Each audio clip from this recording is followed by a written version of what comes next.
चलिए आज कक्षा 9वीं में हम लोग देखेंगे अकेली अध्याय का चौथा प्रश्न का उत्तर। आपको लिखना है फेयर कॉपी में साफ अक्षरों में। ठीक है, चौथा प्रश्न देखिए क्या बोल रहा है। बुआ की सोच और नए फैशन वाली सोच में आप किस तरह का अंतर पाते हैं। ठीक है, बुआ जो उम्र में बड़ी थी और जो नई बहुएं आती हैं, घर में नई महिलाएं आती हैं, वो नए फैशन वाली होती हैं। तो इसमें क्या अंतर है इसके बारे में हम आज लिखेंगे। ठीक है, तो हम लिखेंगे बुआ की सोच परंपरावादी सोच है। बुआ की सोच परंपरावादी सोच है। बुआ अपनी आदर्श परंपराओं एवं रीत रिवाजों को मानने वाली है।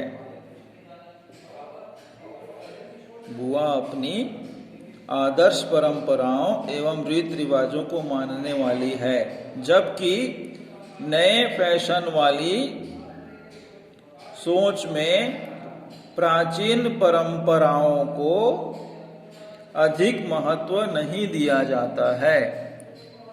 पूर्ण विराम। ठीक है, आधुनिकता की चकाचौंध का रंग।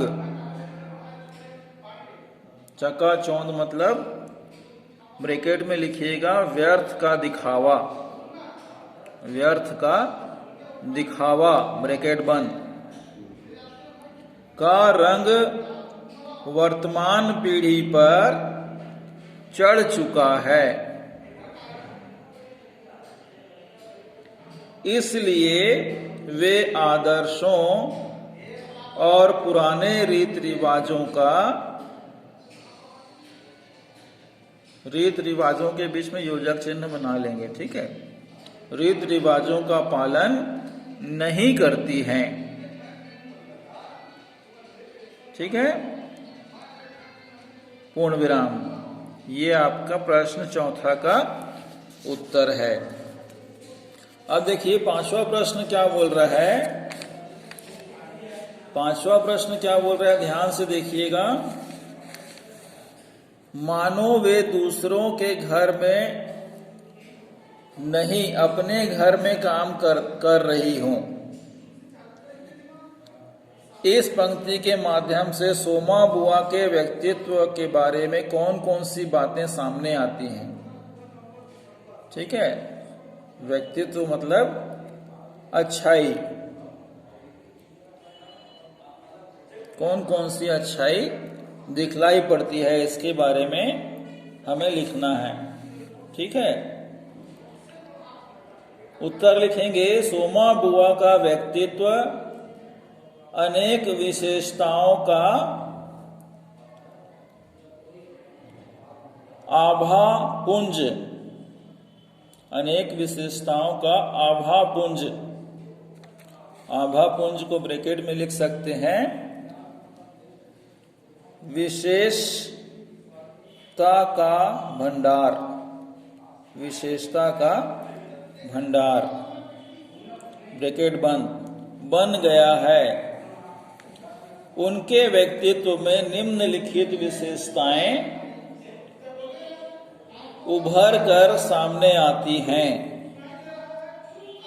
बेस देके वो लाइन को छोड़ना है और लिखना है पहला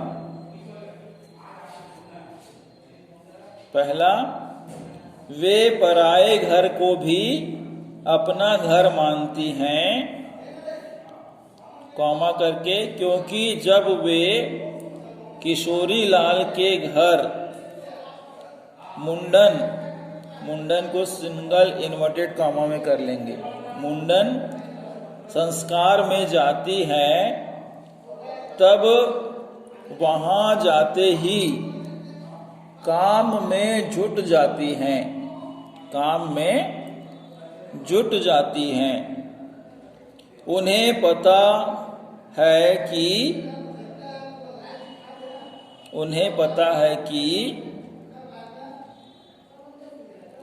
नई बीच में योजक चिन्ह।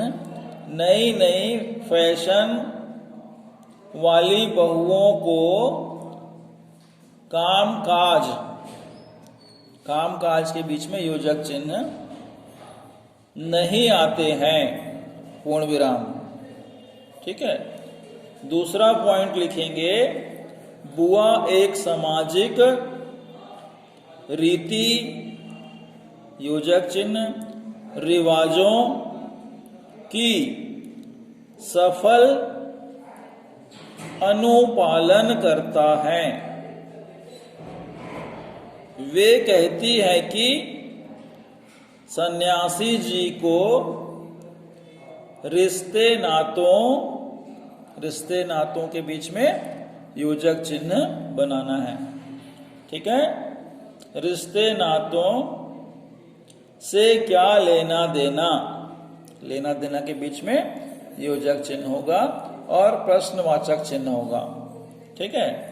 रिश्ते नातों से क्या लेना देना, क्योंकि वे तो साल भर में सिर्फ 1 माह के लिए ही घर पर आते हैं। सारे रिश्ते नाते के बीच में फिर एक बार योजक चिन्ह होगा ना। सारे रिश्ते नाते मुझे ही तो निभाने पड़ते हैं, पूर्ण विराम। ठीक है। तीसरा पॉइंट देके लिखेंगे, सोमा बुआ में त्याग भावना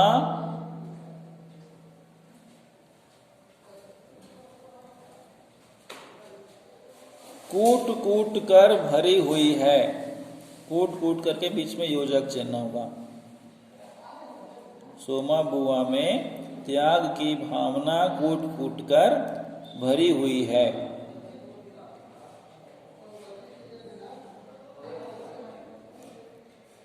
वे शादी की मंगल बेला की तैयारी पर घर का सब कुछ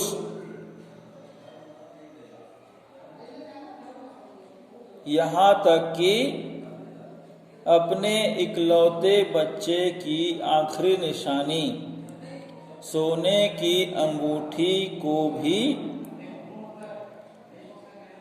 बेच देती है, पूर्ण विराम। इससे बुआ की असीम त्याग भावना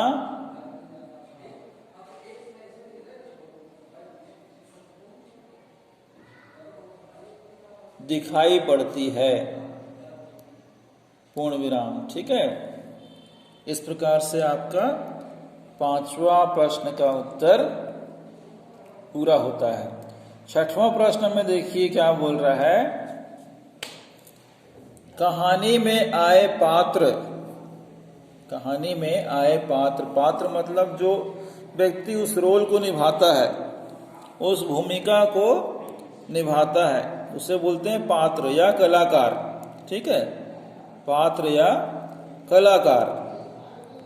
जैसे सोमा बुआ के पति, राधा भाभी और विधवा ननंद के व्यक्तित्व में संक्षिप्त टिप्पणी लिखिए। इनके बारे में थोड़ा सा बताना है कि उनका व्यक्तित्व कैसा था, उनका व्यवहार कैसा था।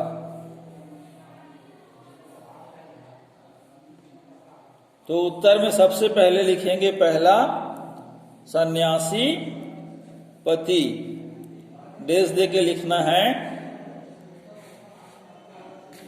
सोमा बुआ के पतिदेव सन्यासी जी का व्यक्तित्व मनमौजीपन वाला है, मनमौजीपन वाला है। वे 1 माह के लिए ही घर पर आते हैं, फिर भी बुआ से कहा सुनी किए बिना नहीं रहते, पूर्ण विराम। ठीक है। दूसरा पॉइंट लिखेंगे राधा भाभी, डेज दे के लिखना है। एक कुशल एवं कुशाग्र बुद्धि वाली नारी जो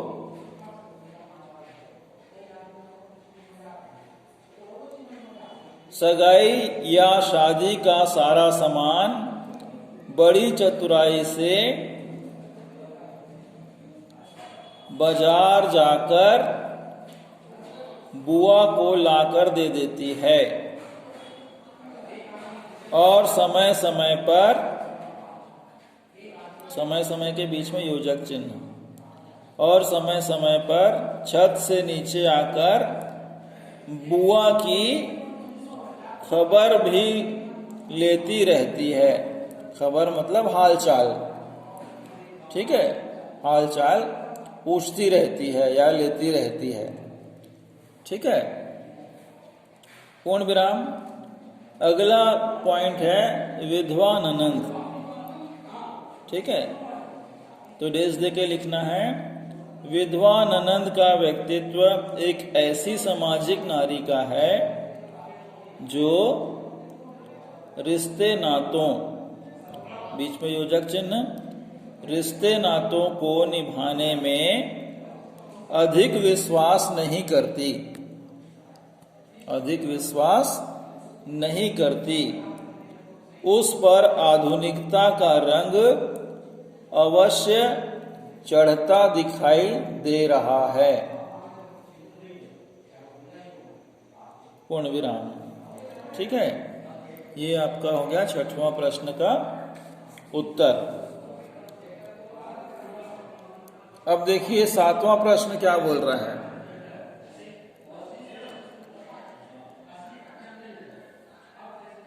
7वां प्रश्न क्या बोल रहा है, आपके अनुसार कहानी का शीर्षक अकेली क्यों है। अध्याय को पढ़ने के बाद हमें ये लिख सकते हैं कि इस कहानी का शीर्षक अकेली क्यों है। तो हम इसका उत्तर इस प्रकार से लिखेंगे, कहानी का शीर्षक अकेली सिंगल इन्वर्टेड कॉमा में रखना अपने सार्थक उद्देश्य की पूर्ति करता है, क्योंकि कहानी के आरंभ में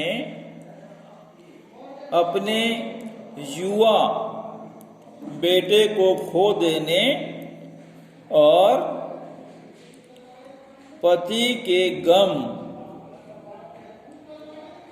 और दुख न सह पाने से सन्यासी बन जाने से सोमा बुआ बेचारी घर में अकेली ही रह जाती है। पूर्ण विराम। कहानी के अंत में भी बुआ को समधी द्वारा नहीं बुलाए जाने पर अकेली ही रह जाना पड़ता है। ठीक है। पूर्ण विराम। आगे लिखेंगे पैराग्राफ चेंज करके, बदल के। ठीक है। इसलिए कहानी का शीर्षक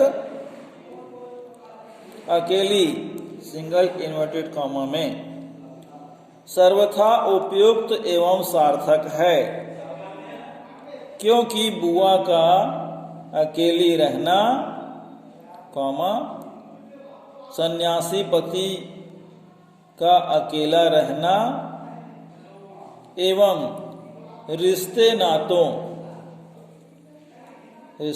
के बीच में योजक चिन्ह को भी अकेली भूमिका अदा करना आदि अकेली शीर्षक को पूर्णता प्रदान करती है, पूर्णता प्रदान करती है। ठीक है, इस प्रकार से आपका प्रश्न 7वां भी यहाँ पर पूर्ण होता है।